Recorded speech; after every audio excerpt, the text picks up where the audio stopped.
என் நுரையீரல் அடிக்கடி சளி இருமல் காய்ச்சல்னு வராம எப்பொழுதும் நுரையீரலை செம்மையாக வைத்துக் கொள்ளணும்.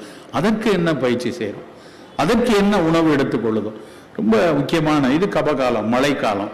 இப்ப நம்ம ஒரு சின்ன மெனக்கடல்கள் இந்த மாதிரி கம்யூனிகபிளா இன்ஃப்ளூயன்ஸா வரக்கூடாது, சளி பிடிக்கக்கூடாது அப்படின்னா முதல்ல நம்ம நுரையீரலை பாதுகாப்பாக வைக்கணும்னா அந்த கபம் சேரக்கூடிய தன்மையை தினசரி உணவுல நம்ம கொஞ்சம் கவனம் எடுக்கணும்.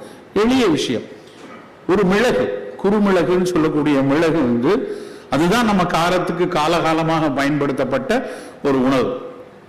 ஆனா அந்த மிளகு வெறும் காரம் மட்டும் தான் கொடுக்குதா அப்படின்னு பாத்தீங்கன்னா, இந்த மிளகில் நடத்தியிருந்த ஆய்வுகளை நினைச்சு பார்த்தா மலைப்பா இருக்கும்.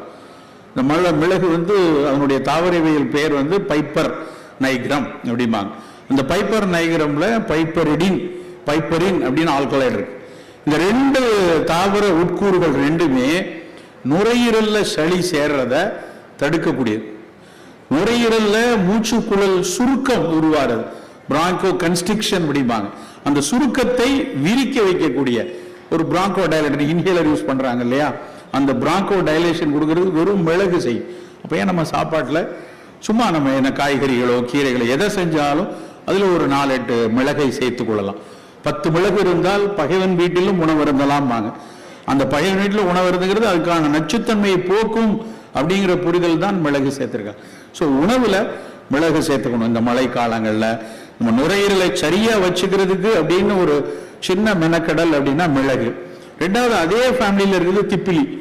மிளகு தெரியும் நிறைய பேருக்கு, திப்பிலி பல வீட்டில் சின்ன பிள்ளைகளுக்கு தெரியாது.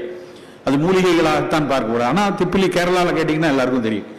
அந்த திப்பிலிங்கிறதும் பைப்பர் லாங்கம், இது பைப்பர் நைகிரம், அது பைப்பர் லாங்கம். அந்த திப்பிலியை ரசம் வச்சு சாப்பிடுவாங்க.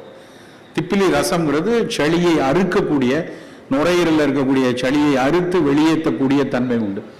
அந்த சளியை அறுத்தல் அப்படின்னா ஆங்கிலத்தில் நவீன அறிவியல்ல சொன்னா அது ஒரு மியூகோலைட்டிக் அப்படிம்பாங்க.